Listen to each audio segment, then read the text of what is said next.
Well, the playoffs are upon us. It's the NFL playoff time, and everybody wants to get to the Super Bowl. The Vikings have never been. I'm seeing T-shirts at the Mall of America. I'm seeing all kinds of stuff. So-and-so, have I been alive for this many years, and I still haven't seen a Vikings Super Bowl win.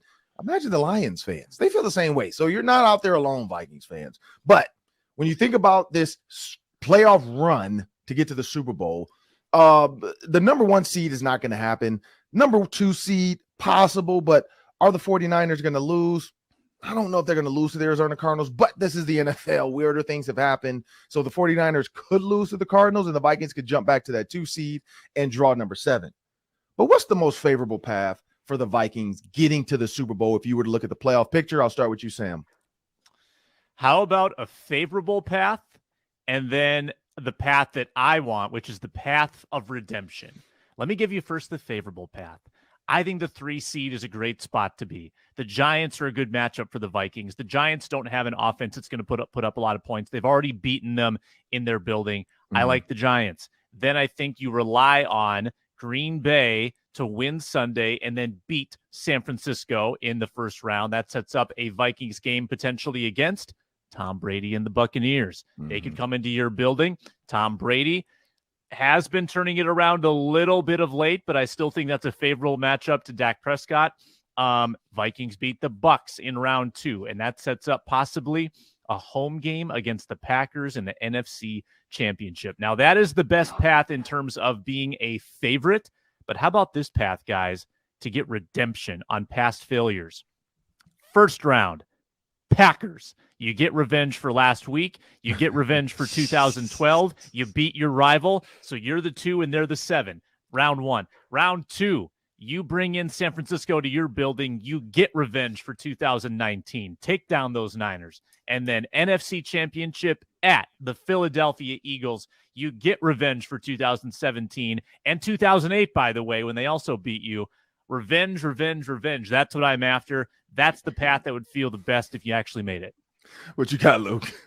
Yeah, Sam and I talked about this at length, so we kind of agree. We're on the same page. Give me the Giants at home in round 1 over a red-hot team like the Packers or Lions right now. That's step 1. Get the Giants at home, beat them like you know you can, because you just did it, 3-4 weeks ago? They match up best with that team by far, top to bottom. Then the next obvious ideal step in the equation is getting a second home game, because this team is just so different at home versus on the road. In fact, the Vikings since 2016, the first year of US Bank Stadium, they have the 4th highest home field advantage in the NFL. Goes Chiefs, Packers, Patriots, Vikings. And actually, if you look at the stats, Vikes are basically tied with the Pats for 3rd, really by a half game. Vice versa, though, they're a bottom 5 team over the last 30 years in games outdoors, on the road, on grass. So if this team really, realistically, they want to go on a Super Bowl run, they want to get hot here at the end, I think getting that second home game, it's a prerequisite. Like, it's a must. You got to have it. I don't see them winning back-to-back road games against these upper echelon teams. I just really don't. So that means you need multiple lower seeds to win their first game, as kind of Sam laid out. Watching the Packers win that week, stun the Niners, that'd be a dream scenario. Then the Vikings could be playing, like Sam said, the 4th seed, the Bucs at home again. That's ideal given who's out there and who's left in the pool of playoff teams. Plus, you watch that stacked 2-seeded 49ers team that just scares the heck out of me right now, taken out of the equation. It's a win-win situation. It's a double bonus. So Giants, then Bucs. That's the dream scenario. Then can you get a 3rd home game? Only way that happens, Packers in this scenario stun not 1, but stun 2 teams. And you're looking at, like Sam said, Vikings, Packers, NFC Championship game in the backyard at the bank. So fun. All the I mean, come on. Can you guys seriously imagine it? I know we're a long ways from that, but like a Hollywood screenwriter, we talk movies all the time here, you couldn't script it up any better. The only problem, and I brought this up yesterday, is now you're playing a Packers team that just beat the Niners on the road. They just beat the number 1 seed Eagles on the road. They won 6 straight just to get there in the first place. They're the hottest team in the NFL. And you know, they're playing with so much confidence, swag, house money. So they're going to be awfully dangerous if it actually does come down to that. But let's face it, man, this is the playoffs. You want to be the best. You got to beat the best. Vikings haven't shown us really that they can beat the best teams in the NFL convincingly or consistently in any way this season. But that's the dream scenario I've got mapped out for this team come playoff time. It all starts and stops, though. 3 straight home games at the bank, finishing out, beating the Packers, ending their season, packing their bags to go to your first Super Bowl in over 50 plus years. I mean, that's the dream, guys.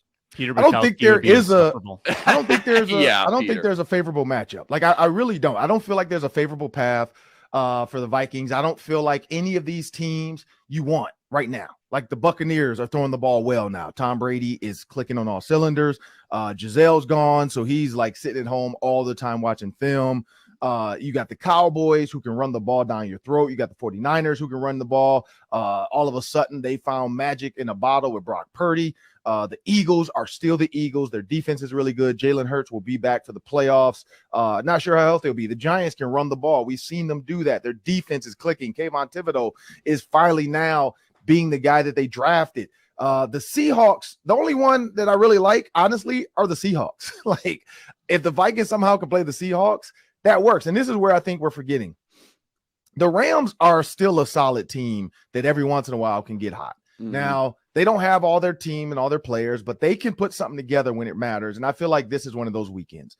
The Rams might mess around and beat the Seahawks, and then the Lions beat the Packers. That's what I want. That's the favorable I want. Get the Packers out of the playoffs, and then I'm okay with it. Because the 2 seed for the Seahawks, and all of a sudden, if the 49ers lose to the Cardinals, the Vikings are back to the 2 seed. So then they get the Lions to start off. Now, here's where I think it really can get good. The Vikings beat the Lions. They're the 2.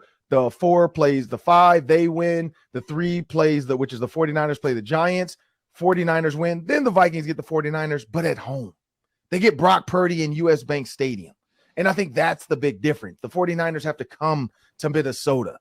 And I feel like that's more favorable for them to get the 49ers in their building. And then let the Buccaneers, because I feel like the Buccaneers and the Cowboys can beat the Eagles in the playoffs. I feel like either of those teams can beat the Eagles in the playoffs. That's where I go with that. Those 2 teams, both are really good. They both can be, and even though the 8-8, don't let the 8-8 or 9-8, whatever Tom Brady, if he beats the Falcons, he's 9-8. Don't let that fool you. It's still Tom Brady. Like that's like a sniper that everybody in the old Western or a movie is like, oh, the old Army guy, he doesn't have it. Man, that dude can still shoot you from 400 yards out and not even blink.